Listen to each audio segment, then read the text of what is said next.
How'd you like to listen to .NET Rocks with no ads? Easy. Become a patron. For just $5 a month, you get access to a private RSS feed where all the shows have no ads. $20 a month will get you that and a special .NET Rocks patron mug. Sign up now at patreon.netrocks.com. Hey, Carl and Richard here with your 2024 NDC schedule. We'll be at as many NDC conferences as possible this year, and you should consider attending no matter what. NDC Oslo is happening June 10th through the 14th. Get your tickets at ndcoslo.com. The Copenhagen Developers Festival happens August 26th through the 30th. Early bird discount ends April 26th. Tickets at cphdevfest.com. NDC Porto is happening October 14th through the 18th. The early bird discount ends June 14th. Tickets at ndcporto.com. And we'll see you there, we hope.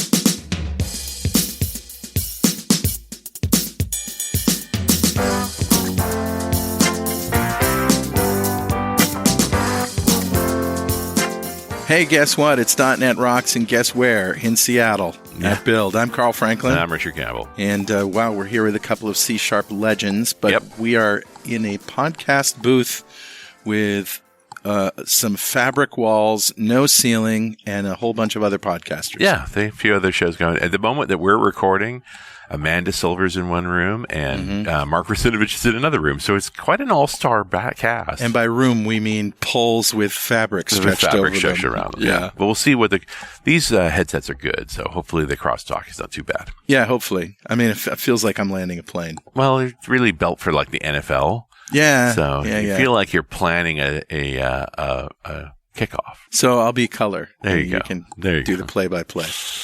All right. He's at the 30. He's at the 40. Yeah. Nobody's stopping him now. Bob, last time I saw this was in 1974 in the World Series against, I don't know who I'm talking about. All right. Well, anyway. Let's get started with Better Know, a framework. Awesome.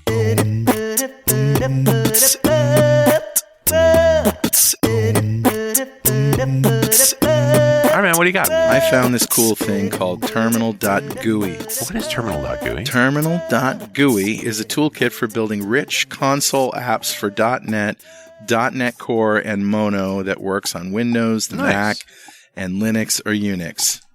How about that? And by, it looks just like, Norton Utilities from 1983. Oh, man. Like the demo does. But it also has like little ASCII art graphics and things. It's really cool. It's so super old school, though. But that's awesome. Very old school. Well, I think these things are coming back, Yeah. They have been coming back for a while. Everybody likes a command line. But, yeah, if you can do a text-based GUI, then it's not as obnoxious as a mouse-based GUI, I guess. I suppose so. I mean, I kind of think that these are more retro toys for people our age that, grew up with these. Make you feel better. When command line went color. Get yourself a green screen, honestly. Well, I remember when I got rid of my Hercules graphics card and the world was all color. Yeah. Those are tough days. In CGA. CGA, yeah, and EGA. Enhanced Graphics Adapter. Welcome to some old guys talk about old things that don't matter anymore. There you go. All right. Anyway, that's what I got. Terminal.gui. And who's talking to us today, Richard? Grabbed a comment off a show, 1898. Not that long ago. This is the one we did with Sean Wildermuth back in May, because we're publishing this in June, talking about being a senior software developer. Yeah. And we kind of went back and forth on this show. We did. We haven't done a soft skills show in a long time, and we weren't sure how this was going to come out. But, boy, we got a really strong reaction from it. And Sean wasn't really sure if he pushed too, right? He could have I done the right thing here? And it's like, let's see what the listeners think. And the listeners I think we resonated with certain folks. And one of them here is Rob Schroeder, who said, as a senior dev who just ticked over into his 50s, this episode came at the right time. It's good to hear that Sean's experience and struggles mirror mine also. I struggle to know where my career should go. Management holds zero appeal to me, so I've been sort of peaked at the lead engineer level. I could go into training, but despite 30 years under my belt, I still feel like I don't know enough. Isn't that funny? And that's totally inside of you, Rob. Like, far more than you realize. if you actually sit down and make a plan to teach people, you'll know what to do. You know far more than you realize. Yeah. What I still have going for me is a willingness to learn new things and demonstrate how they could be useful. Maybe if that goes, I will reevaluate things. Yeah. If you stop caring, then it's time to move on. As long as you care, it's great. So, Rob, thank you so much for your comment. A copy of Music to Code By is on its way to you. And if you'd like a copy of Music to Code By, write a comment on the website at .netrocks.com or on the Facebooks. We publish every show there. And if you comment there and I read it on the show, we'll send you a copy of Music to Code By. You could also send us an X. It just doesn't sound right. No, it's wrong. It's just send me an X. What does that mean? A kiss or a hug? I can't remember which one is which. Send us a tweet. Of course, we've been on Twitter forever. But you can also follow us on Mastodon, where the cool kids are hanging out. I'm at Carl Franklin at techhub.social. And I'm Rich Campbell at mastodon.social. Send us a toot. That's another way that you can get a copy of Music to Code By. There you go. So let's bring on our guests. They've been on the show before. They've been on many shows of their own talking about C#. Every time there's a new C# version, you'll see them online doing videos. It's Mads Torgersen and Dustin Campbell. Let me read their bios. Mads Torgersen is the architect for the C# language at Microsoft and runs the C# design meetings. And prior to joining Microsoft in 2005, he was an associate professor at University of Aarhus, doing Denmark. programming language research. Yep. And Dustin Campbell is a principal software engineer on the .NET Developer Experience team, where he currently works on the Razor, C#, and Visual Basic language experiences for Visual Studio. Passionate about coding productivity, Dustin's primary focus is on making .NET tooling great and helping design the next version of C# as part of the language design team. Prior to his current role, he spent several years working as a program manager on the project called Roslyn, maybe you've heard of it, designing the next generation of the C# and VB IDE experiences. Dustin is a programming nut. His favorite color is blue. Welcome back, guys. Is any of that true? Thank you. Some of that's true. Some of it is true. What a luxury that we get to sit together. I know, rather right? than the usual sort of remote thing. Yeah, it's fun to be together and chat a bit. This we just went through the keynote at Build, and it's all Copilot all the time. It's all AI. Like, where's the pro? You guys have got to talk. What are you talking about? We're talking about programming. Good, because That's that'd be a good thing Yeah. at a Build to talk about programming. Yeah. I mean, don't get me wrong. AI, Copilot, it is really important. It's really taking off. Sure. And it's getting into everything. It is getting into the coding experience. Sure. Right? Copilot, people first met Copilot as part of a developer experience. Yeah, That's where that kind of... That's why the name's so good. Microsoft didn't come up with it. It was GitHub. Yeah. Well, GitHub, Is but, Microsoft. Wholly owned subsidiary. wholly owned. So we'll take that. Thank you very much. Yeah. But it is really impacting the developer experience very much, right? Do you guys use GitHub Copilot internally? We were in fact just using it. No as kidding. We were working on our talk, and it was filling in stuff for us, just the small things as we were, and it was actually, just filling out the boilerplate as we were writing up demos and stuff. I love that. Yeah. Even on crazy brand new C# bits that nobody's seen yet, it was like, So when you guys are working on you're working on .NET 9 right now. So C# 13? Is it 13, lucky number 13. Holy man. Yeah. So the way that Copilot works, it can actually understand the new language features, and you can see how it interacts with. That's almost a way to look at how that feature surfaces. Because isn't it trained on your repos? I mean, your personal repos. Like I can comment, list all of the connection strings that Mads has put in his repos, and it would. By accident. Mads posts all of his passwords on GitHub. That's how, that's how security works. You got to do it yourself. and write a for loop to print them out in C# 13. Now there's a language feature for you. I mean, that's been one of the interesting challenges for AI to get up to speed, right? Because the older the version of the language, the more code is already out there in it. Right. So how does it learn the new things? And that's something we've gotten a lot better at. Yeah, and I think there's a long ways to go too, right? Because I guess the best idea that we have is let's try and make the AI to produce code that is the latest and greatest, right? But what if that doesn't mean anything to you yet? Yeah, right. Right? Like it introduces collection expressions, but you're still newing up arrays and C# 1.0 syntax, and so it's not.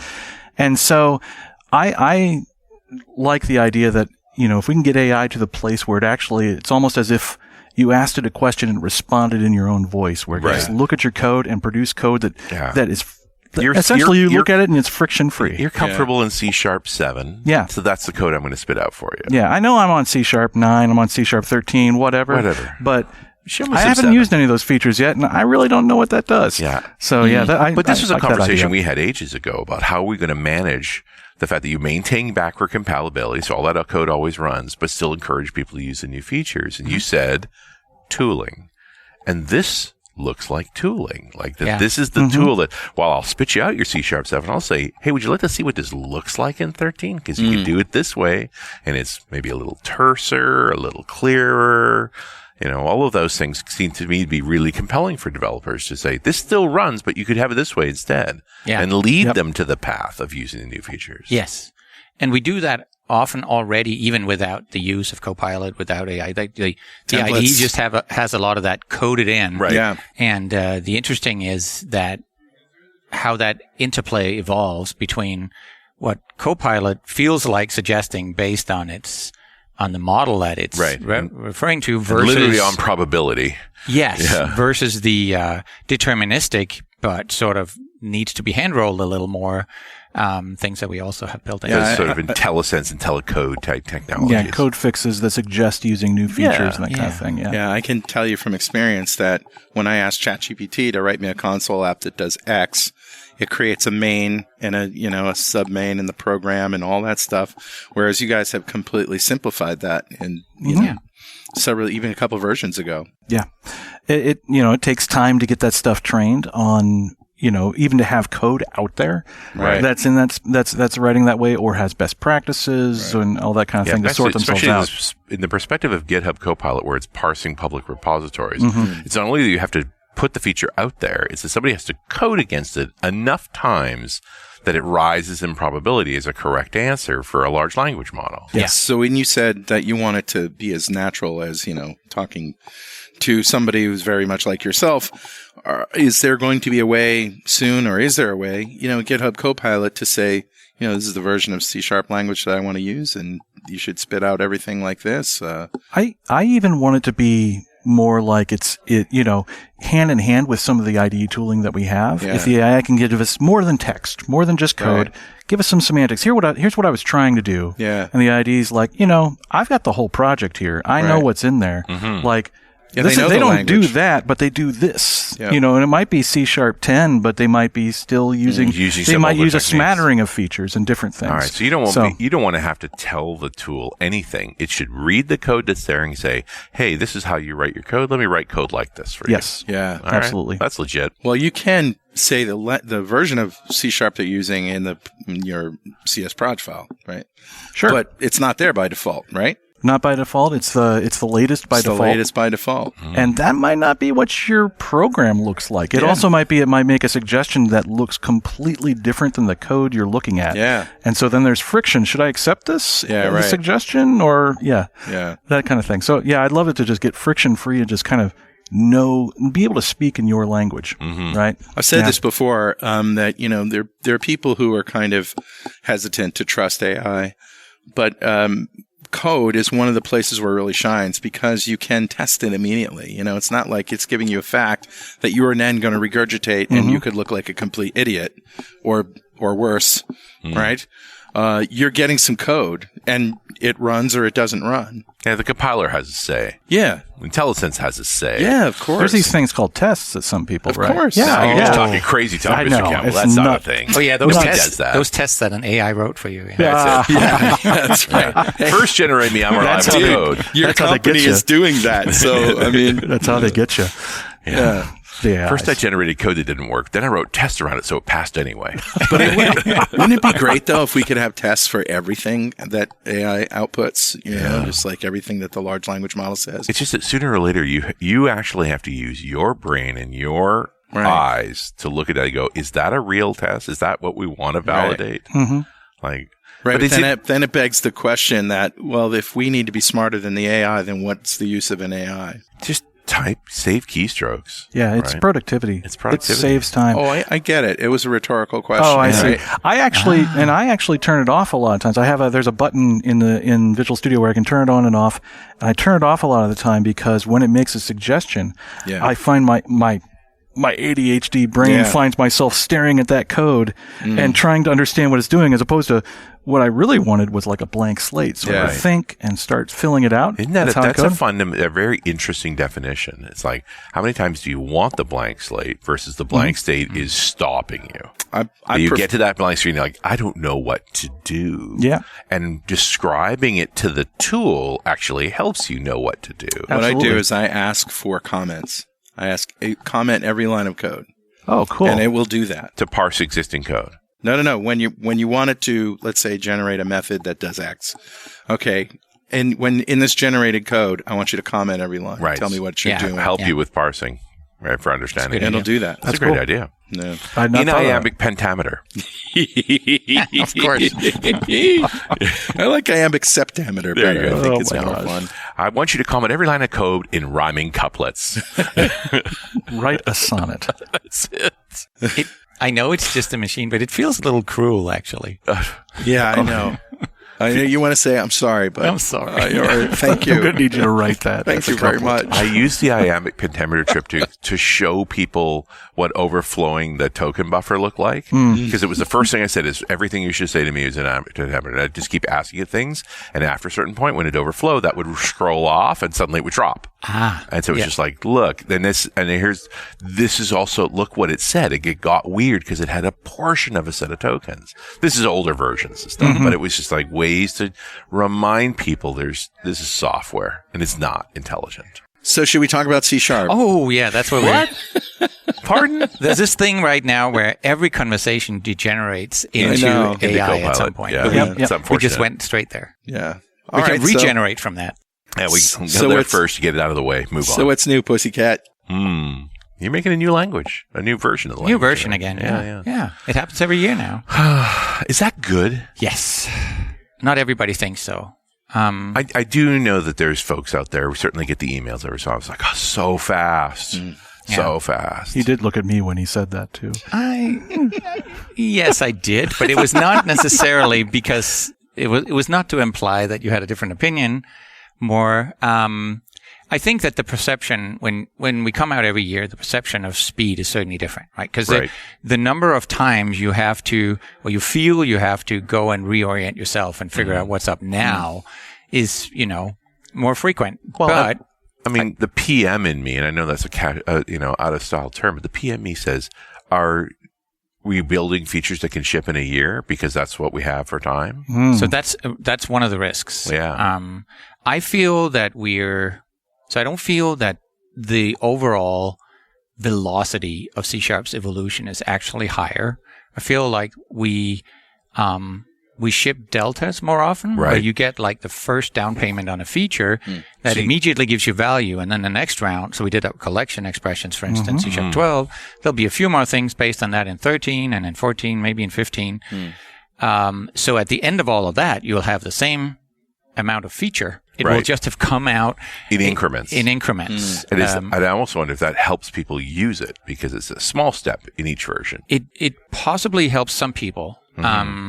And what it does for us is it gives us feedback in between. So the feedback loop becomes more fine-grained. A lot of people will be using the first part and we can be like, oh, actually, that direction we thought we were going to take it in, we're going to take it over here instead. Yeah. Or between three possible things we could do with it next, we'll find out which one is the most important based on the scenario. So the feature we did, that's kind of the poster child, that was like C# 9. We started doing records.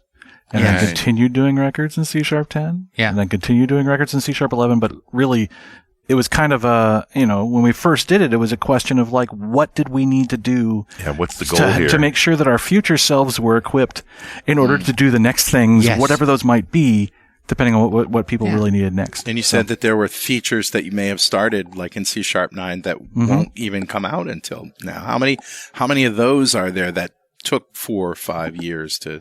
Yeah, so that's to the other part of Richard's question, is that we try very hard not to limit ourselves to bite-sized features only, because we do need to do big revolutionary things in the language occasionally. Does that mean you push dark code out, like code that's now in the system but generally not available to the user if you're going that long on code, or does it stay in a branch and comes in later? It can go for a .NET release. It kind of depends, right? Yeah. A good example is the generic math stuff that shipped a couple of releases ago now, right?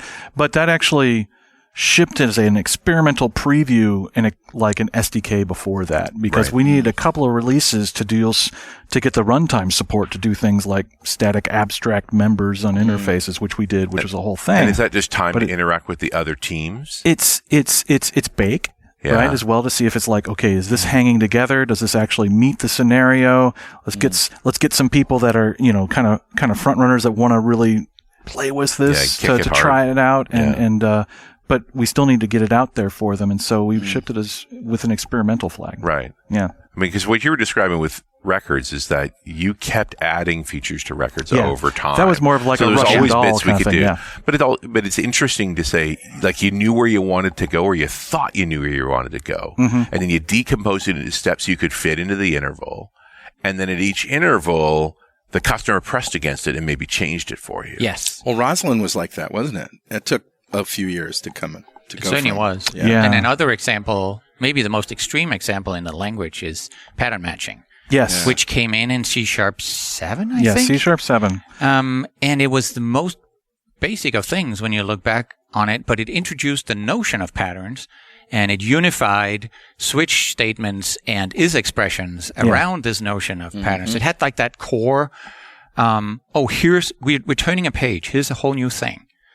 But the new thing itself was kind of small. It could do type tests and compare to constants. That was pretty much it. That's pretty much it, yeah.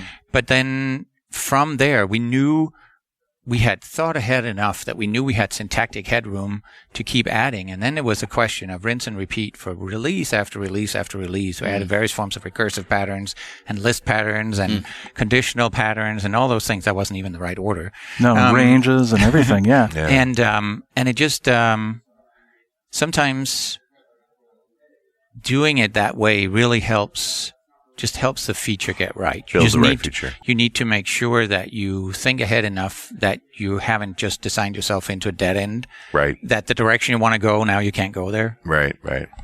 But also, I mean, how much does the feedback influence you along that path too? It certainly influenced us both in terms of the couple of things we had thought about, which is the next important thing we should get to in terms of priority. I mean, you got to think you're doing it right if you push it out there and the thing they asked for is the next thing you were planning to build. Yeah. And then sometimes that's the thing. We know that, like, okay, this is the first bug that's going to get filed in this feature, right? We know that. We know it's missing. And sometimes it's getting that signal from the customer and also coupling that with whatever resources there are. Sometimes it's like, well, we're not getting to that yet because the person's over here working on this, and they're clearly the good person to go do that. Yeah. I think that's the thing that a lot of folks struggle with is this reality that programmers aren't widgets. You can't just plug them into any old thing. There's definitely folks with minds well suited to particular problem spaces. Like, this feature will be better if we wait for that person to work on it. Yeah, there are passions too. People get passionate about, like, when we did records, the last feature to go in, I think, was all the required members for properties. And that turned out to be somebody who's just like, I am super passionate about this.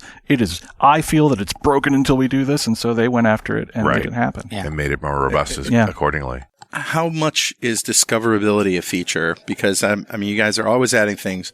What you can do with Link now could be a book this thick. I mean, I got a foot between my hands.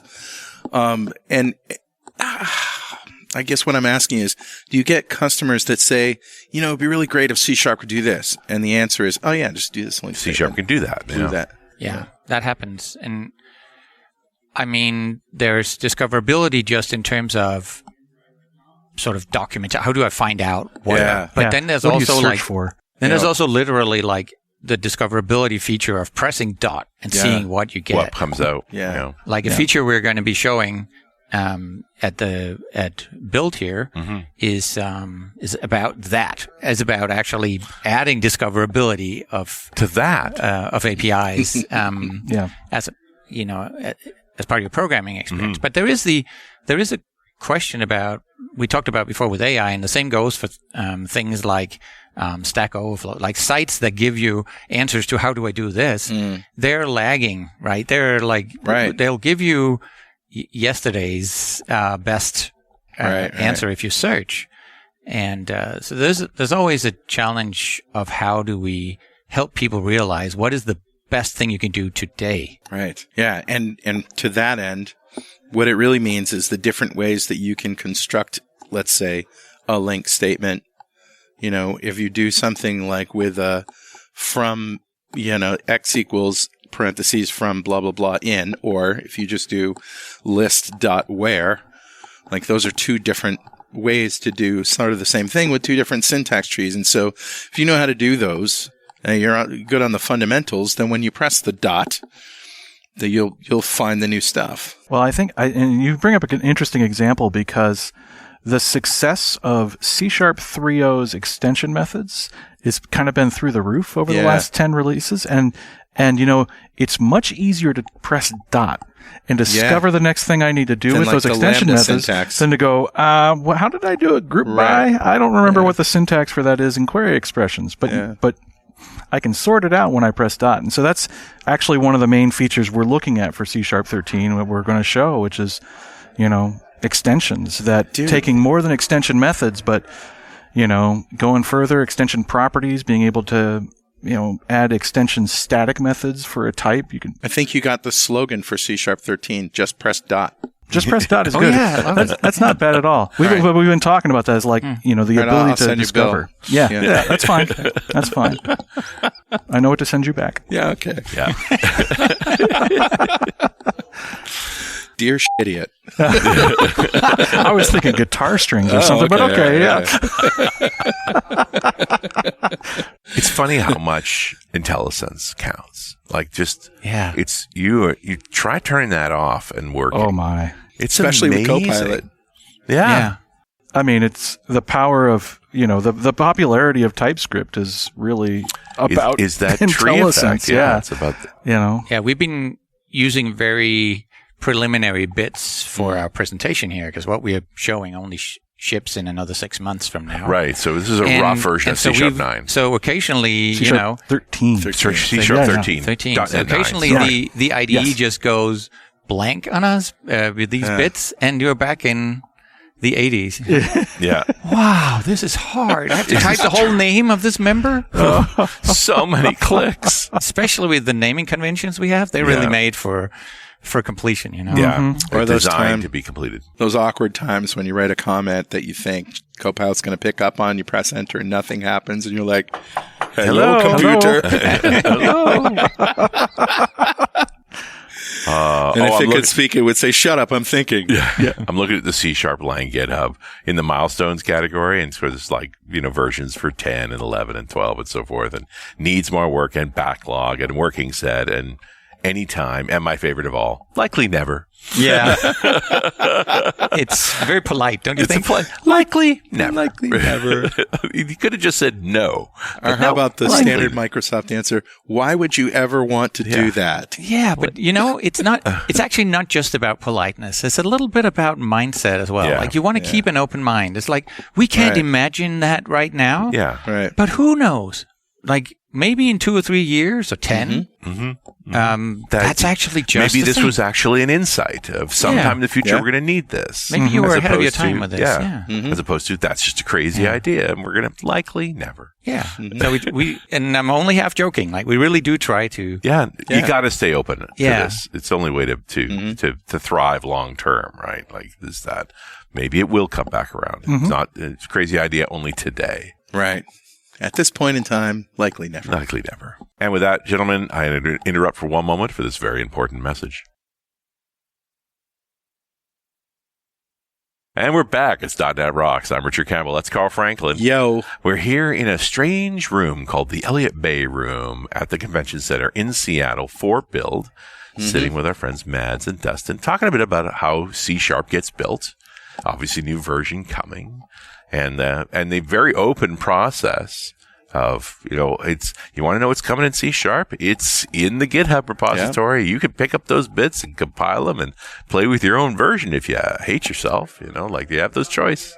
Or you can at the very least read. Look, you don't even have to hate yourself that much.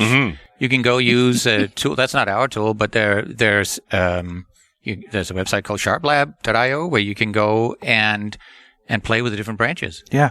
Yeah, the community built this thing, and it's fantastic.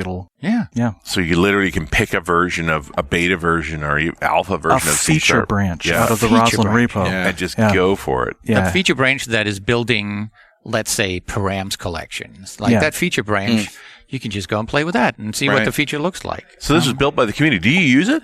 We use it all the time. No kidding. Yeah, I love cool. that. Especially because the code that you write in there becomes part of the URL, so you can just super easily just keep it. Send, copy it and send it around. Share it. Yeah. Watch this. This is not what we planned.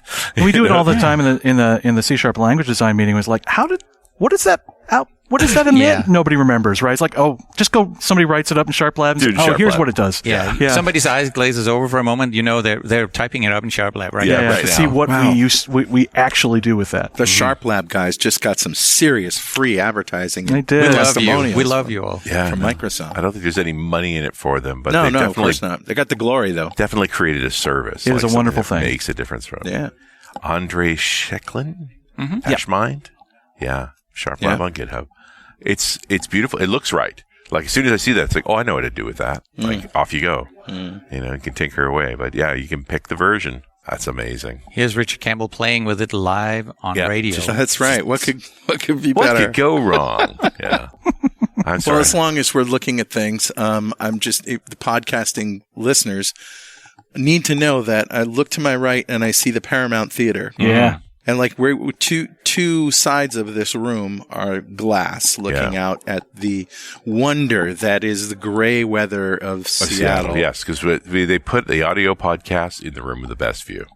Yeah. The Paramount looks great. The Paramount really does look great. And one of my favorite shows, Wait, Don't Tell Me, is coming there in a couple of days. That's right. Well, I know there's a very good whiskey shop around the corner, too. We could just blow off the rest of Thursday and just, sorry. What could go wrong? Yeah. Let's just walk out on our responsibilities. Wouldn't be the first time. Oh, wait. No, that's not true. Yeah, it probably would. No. We're pretty good. Did you get it? Are you getting pushback for the yearly cadence? Like, how? And then we get into the long-term support versus the short-term. Like, I know why we're doing this. I believe in the idea, but I feel for the working developer who's, I don't think culture is in a place where it's like, we just use the new versions. We keep using new versions. Corporate life wants more stability than that. They're really not inclined to change unless we really make them. And this seems somewhat arbitrary. 3 years from now, you need to switch. Well, I'm going to totally do a dodge here. I appreciate that. The .NET has this release cadence and policy with the LTS and STS. From a language point of view, that doesn't really matter. Right. We ship the same, roughly the same volume of features. And you don't take features away. We don't take features away. It doesn't matter to us if it's an LTS or an STS release. Right. It matters to the support policy, which is other people than us generally have to kind of live up to the support policy. Is there a minimum version of .NET that 13 will run on? Yes and no. It depends. It's supported only on the latest version. Yes. Right. Okay. However, well, the big schism was the break for 4.8, where you stopped implementing new C# features in the old framework. Well, again, yes and no. Okay. Here's the story. There are new versions of the runtime. It will have new APIs that the language may depend on for certain features. It will have new runtime features in IL that the language may depend on for some features. And if you try to target them older, well, those features won't work. They'll just break. Yeah. But as long as you... But the compiler will tell you. Then you get a nice error message saying this is not supported on the runtime you're targeting. That's great. And that's it. I would have been happy with an object now found, because that's so much fun to chase around. This is way too friendly. We're so friendly now. The Canadian version of that. Sorry. Yeah, sorry. That's it. Just one word. Sorry. We don't really try to trip you up there. You're not stopping anybody by running anything anyway. I mean, you don't. If you're in Visual Studio, I don't think that combination of like pull down menus shows up for you to mix and match like that, because you're entering unsupported territories. So we're like, but if you just go and edit your project file and say, I want to do this, then we're like, fine, we'll tell you when you can. I'll let you, and we'll just generate the errors when the errors come. And if you know what you're doing, you can get pretty far. I mean, a lot of us, are working on Roslyn. We're working on projects like Razor. These are tooling projects for Visual Studio, which still runs on .NET Framework. Right. And so if we want to use new language features in our active development, then we need to have some ways of kind of doing this. And you kind of have to you wind up kind of like, I think with we've talked about it sometimes like a decoder ring sort of version, half-baked version of the language where it's like, well, I don't really have default interface methods from C# 8 because that requires a change in the runtime to support that. Right. But I can get system.index and range. I can write those types myself in C#. Like the compiler generally goes along by checking these API patterns, and if they're there, it'll do it. Yeah, that's crazy. So we do. I mean, if a feature is better implemented with a new runtime feature, we will do that. Yeah. Like you always target the best experience. We always do the best we version. can. Yeah. If something is like that just has to happen in the runtime or else we can't make it work or it will be very inefficient or whatever, we'll do it. And then, that feature doesn't work down level. But if it does work down level, who are we to say, nah, you can't do that? They're not going to stop you from doing it. No, we say you're in an unsupported scenario. If you send us bugs based on this, we'll tell you. We're going to tell you, stop that. That is, that's unsupported. Don't do that. There's one thing that I forget, sitting in my office and building code all on the latest bits all the time, is that, people want to do weird things, right? Because they are weird. And so and here's a great example. I was teaching a workshop at DevSum last week in Stockholm on Blazor. Mm-hmm. And I'm talking about Blazor WebAssembly, where there's a hosted version on the server side and there's this on the other side. And somebody said, could we run .NET 8 on the server and .NET 7 on the client? And my immediate reaction was like, you stupid idiots. Why would you do that? Right? And then I'm talking to Steve Sanderson, down at the bar, and he goes, why not? Yeah. Yeah. He goes, why wouldn't you? Yeah. Why stop that? Why stop that? Why tell that person, no, that's crazy? Why overprescribe? Right. Exactly. Because maybe those are the constraints that they're using. Yeah.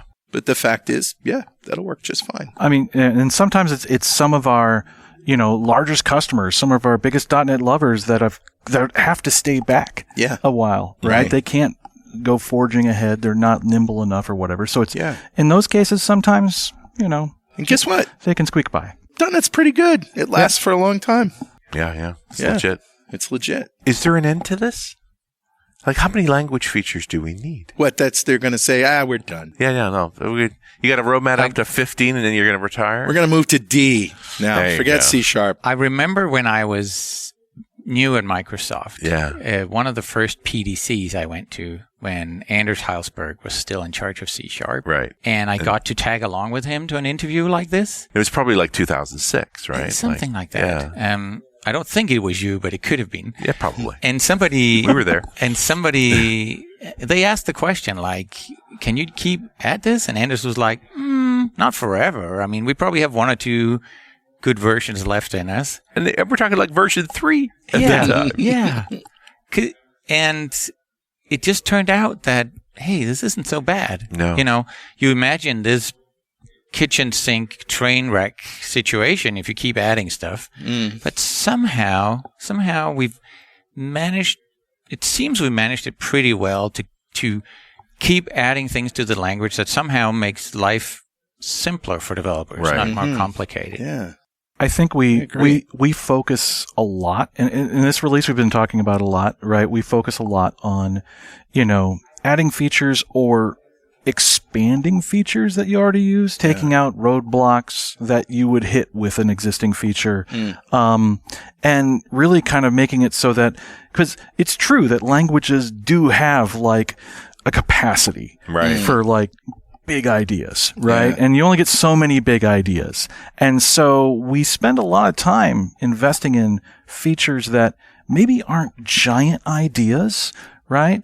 But they are expand your expressiveness, how you can work with existing APIs. Often we get things that are like requests from, Stephen Tobe and his team, from the libraries team saying, we're building APIs like this, or David Fowler, like the minimal API stuff, with Sophia, right? Where it was like, we need to write code like this. We need this kind of expressiveness out of C#.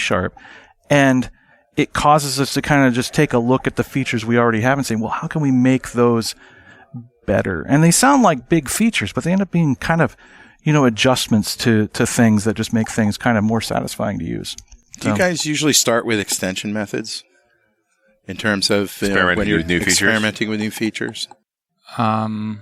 No? I don't think so. I don't think so. No, in what way do you mean? Well, what do you okay, think? so let's say you want to add something new to string. I mean, canonical example, right?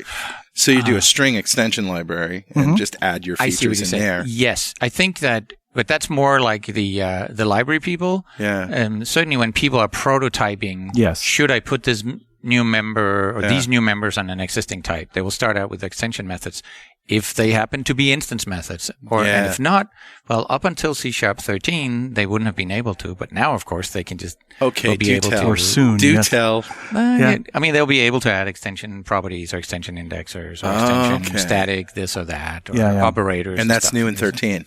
Yeah, some of it extension everything. Some of it will come in. Yeah, this is one of those down payments, right? There'll be extension some new things, and then we'll probably keep adding. Extension more things and extension all things. I like that idea. Yeah. Well, I mean, and again, we go back to a show, the pivot to core and I think it was C# 6 where I think I said to you, this feels like the Cambrian explosion. Like you've now setting yourselves up for all these extension approaches to allow many people, including folks inside of Microsoft, to extend the language the way they want to and see how that resonates and decide what becomes more than an extension. Yeah. I think I asked you this last time we talked, but are there any features that after implementing you regretted adding because they've been abused or used wrongly? I mean, I know there's some that we added and then decided not to keep. That was during the cycle that were out there in preview. There's been that. That leaps to mind. And that's a good thing. You put it out there, you watch what's happening with it, go, that's not right. But there are dangerous features like new, to create new versions of methods that are, I guess it was shadows in VB, right? Where you have one class and then in a subclass and you can just take over that, whatever that method is or that property handler. I've seen that abused. Yeah. And then you lose track and lose control of your code. There's a difference between a feature can be abused and then I wish we hadn't done it. Okay. Yeah, that's a good point. I mean, it might be that their feature by and large is a great feature and adding a lot of value. And then, yes, here and there, people are also abusing it. Harry Carey kit for 12-year-olds, for example. But any powerful language has that shoot your toe off effect. Like that's sort of a measure. It's not a real language if you can't blow your toe off. All right. So let's forget about bad use. There's like language features that I wouldn't say I completely regret them, but maybe they didn't have the impact that we thought they'd have. Thought they'd be bigger. And because now you have a measure that we don't know of, which was effort. Yeah, I gotta imagine you worked really hard on certain features. Absolutely. And the customer doesn't do what you thought. Take a feature like dynamic, right? We can talk about dynamic. Sure. Yeah. It was a massive effort, and it was part of a future that never really fully came to fruition. In which there was Python and Ruby running on .NET. And also in which people were using COM interrupt much more than they ended up doing. Right. The DLR. And so all of this came together into this beautiful feature that happens to be also, a big performance bottleneck and a big tax on us forevermore. Yeah.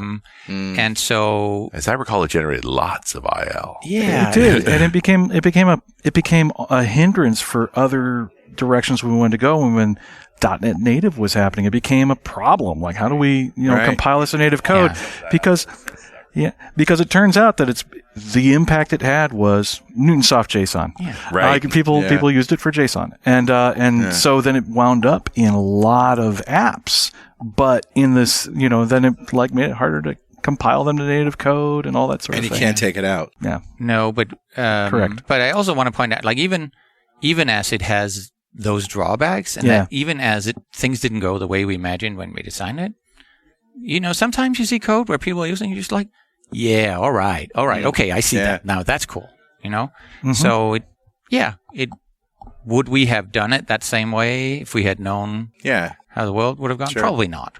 Yeah, but that's not to say that I fully regret it either. I thought it was a beautiful design. It was also in between two largely successful features, between link and async, between those versions of the language. So, we can kind of the middle sibling in there. Yeah, exactly. I've always paid attention to Iron Python, and Iron Ruby wasn't around for near as long. But we had John Lamb on it. And look, both those languages are enjoyable. I write more Python than I care to admit, because I do a lot of data handling. Like, it's just a big chunk of my life, and by golly, Python's flipping good at that. And GitHub likes to remind me once a year, you wrote more Python than you thought. But I remember dabbling in Ruby going, this is very cool. I do not need this. Yeah. It's not a thing for me. But it's not just the dynamicness. I think, Python nails a few other things really well. One, of course, is it's always had this alignment with the numbers community, which has grown up to be scientific and then machine learning and then AI. And it was really good at exploiting that affinity to popularity there, being really easy to use for people who aren't professional developers necessarily. Right. But then also some things are just really neat. And people have done a lot of hard work inside of Python to make some things remarkably easy. Yeah. And we've definitely stolen from there. Like, if you look at 100%. if you look at no better proof. Index and range, it was like it was the people Python saying, guys have this nailed. We should do this is so cool in Python. Why is it so hard in C#? And we're like, be right back. There was even a whole thing around indexes where we wanted to do the index from the end of an array or something like that, and we couldn't use the Python syntax because the Python syntax is use negatives, so -1. We're like, we can't do that. And I remember the meeting, like, everybody's like, but why? I was like, because that compiles and throws today, and that would be a breaking change at runtime for certain chaos would ensue. So we ended up using the hat character for it. But that was the only concession we made. We really we were very inspired by Python in that. Yeah.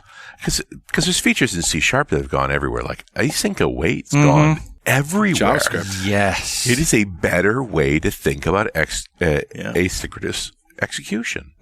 It just is. Yeah. The C++ guys adopted it. Like, what? Yeah, we're pretty proud about that. You should be. Yeah. Like, that's a hell of a thing.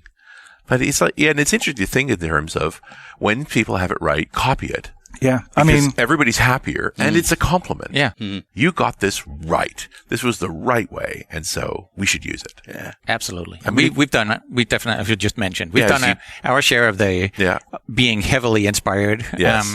And vice versa. You have inspired others. Absolutely. Yeah. We're all better for it. Yeah. Are we, now there's an angle in this that says, are we converging in languages? I don't know. There's definitely something happened where languages went from being very purely themselves to all going for the center and kind of slapping object-oriented and functional things together and simpler syntaxes and where we all kind of, there's a whirlwind of borrowing from each other where we all end up in sort of like Esperanto. a pragmatic center, if you will. Of general purpose language, because I also think there's a cult of non-general purpose language. Yes. There's certainly languages with a purpose, right? And, or a goal. But even still, they'll be like, those languages will still a lot of times bring some of these paradigms in because they're natural and they're proven. It's been 20 years since we were like talking about Link and PDC, right? Yeah. So, and that brought a lot of mainstream at least for those that had their eyes on Microsoft, brought a lot of that functional stuff in. I mean, we talked about this on the show over the time, but I watched the way F# evolved and seeing sort of the concessions to practicality. See, functional purity, I get it. Go live in Haskell land. Practical functionality, there's some concessions, and F# struck that, I thought. Yes. It's still a very small part of the market. the F# enthusiasts are enthusiastic, but I think it's also a byproduct of being a smaller club. Yeah. Is that those that are in it take it very seriously. It also has a certain it's very intellectually stimulating to write is. code in, No, right? And so you're there feel is like I'm doing really well. Yeah. Yeah. When I get love my it. head in the functional space and I write a nice expression in F#, I am delighted with myself. It's like a dopamine truly. factory, man. I'm just like, this is 100%. fun. That's the way we used to feel about C++. Hey, I did it. It compiles. Yeah. And it doesn't crash the machine for at least an hour. That is good. I feel good. Yeah. Hey, writing a good SQL expression is like that too. When you can actually, it's another kind of functional mindset of here is a good, efficient expression that gets us at precisely the result we want. And it's optimal, and you're like, this thing just works. Yeah. Before we hang up, I want to go back to what we were talking about at the beginning of the show, which is AI. You just said something that reminded me of this. When you write a good SQL expression, or you write a good function in whatever language, now we're having these tools do it for us. So let's say you needed to hire a junior developer. How are you going to know if they're GPT brain or, Copilot brain, or they can actually think in code and actually reason through this stuff? Well, or do you care? I do care, because I feel that if you're just doing that, right, you're not using the tool. You're being used by the tool, right? Yeah, you are the tool. You are, and I don't want that, right? Like when new engineers come to me, I want to know what their side projects are. Yeah. I want to know how much they love the passion this of code. work. Yeah. And that speaks to me more than and then if they're using AI, I'm pretty confident that they're using it to be productive. Yeah. Right. But they're passionate about the space. They're passionate about software. That's how I've been like talking to a lot of PMs and collecting data around after more than a year, what GitHub Copilot's been doing to check-in patterns. And one of the things that's really emerged from that is revert within a few hours or almost nothing. Like pretty much the code is correct. So it's changed because there's less iteration and major refactoring and so forth. Like typically the code comes up pretty good and it stays, or they haven't thought about it enough and the code was completely wrong. Take it out, start again. Yeah. And that seems like an interaction with like an intern, where it's like, go take a stab at this. Let's see where it goes. Oh, okay. Well, that wasn't the right way. Let's go try it again. As opposed to, iterate. Yeah. Why do you think that is? Do you feel like it's produced something that you're like, okay, I don't want to refine this. I need to go back to the drawing board? Yeah. Well, I get the sense that you're also watching the shape of people learning to work with this tool. Yeah. And they're asking it to do things they don't fully understand. When they do fully understand, it doesn't make it to the check-in until it's right. But when they don't fully understand, they check it in anyway, then they realize they've made a mistake and it went away. So my thinking now is a year from now, that pattern will change. As those people get more experience, there'll be less revert events. But at the moment, we're in this, there's an argument, and I was talking to a group of people, it's like, this is not working, people are reverting code. Yeah. A lot. And I'm like, but then what happens? Well, then they do it again. And it goes better. It's like interesting. So that's a really cool observation. Yeah. That manifestation of the learnings. It's not just is AI doing what it should as a tool. It's also us learning to use it the way that it does. What it's actually going to be good at. Yeah. That's what you want it to. Yeah. Interesting times. Yes, very interesting. And guys, what's next for you? I know that C# 13 is, but after build. I bet November, just a guess. What about after build? What are you going back to work on besides C# 13? Yeah. What's next? Personally, I'm very interested in C# 14. As if I didn't see that coming, right? No, here's a meatball. Let's just knock that out of the park. There are a few. So with the extensions work that's starting to roll out in C# 13, hopefully, that's like one of the big things that have been on the radar for a long time that starts to come to fruition. So is it triage? This isn't going to make it, that'll be 14? No, it's just fleshing it out. Right. And making sure that when we go... besides extensions, there are a few other things on the radar currently that will say are like big feature areas that it would be really cool if we can nail from a design perspective. One of the ones that we get asked about a lot is union types. Yeah. And we are very actively looking at that, but we still haven't reached a point where we can say, oh, this is how we're going to do it. There's sort of two competing approaches out there in existing languages. There's discriminated unions in functional land that are very sort of declared types, an alternative to object-oriented inheritance almost. And then there's union types in TypeScript, which are very much a different thing, a much more structural, lightweight thing. And both have really good arguments going for them. They're also quite far apart. So when we say we would like to do something with unions, what do we end up actually really needing on top of what's already in C# in order to give people new expressiveness? So that's one that I hope to be able to devote more time and effort to. Cool. A few other things like that. How about you? Well, since I write code instead of imagine code like Mads. I'm kidding, Mads. I'm sorry. No, there's a slight there. I like to take things apart and put them back together. He's thinking of a comeback right now. No, I know he is. He's going to give it to me after the call.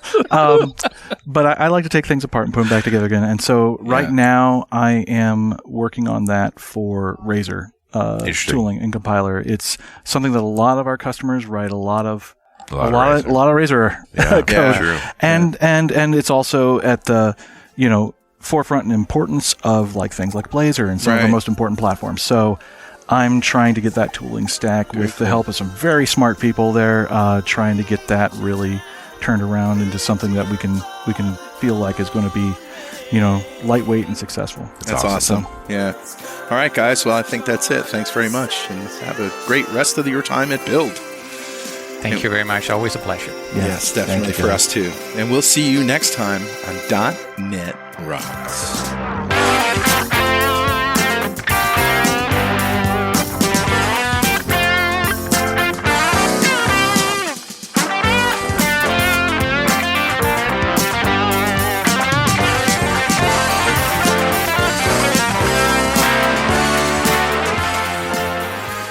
.NET Rocks is brought to you by Franklin's Net and produced by Plop Studios, a full-service audio, video, and post-production facility located physically in New London, Connecticut, and of course in the cloud. Online at pwop.com. Visit our website at dotnetrocks.com for RSS feeds, downloads, mobile apps, comments, and access to the full archives going back to show number 1, recorded in September 2002. And make sure you check out our sponsors. They keep us in business. Now go write some code. See you next time. Got transmitter banned by the FCC. Yes, I'm a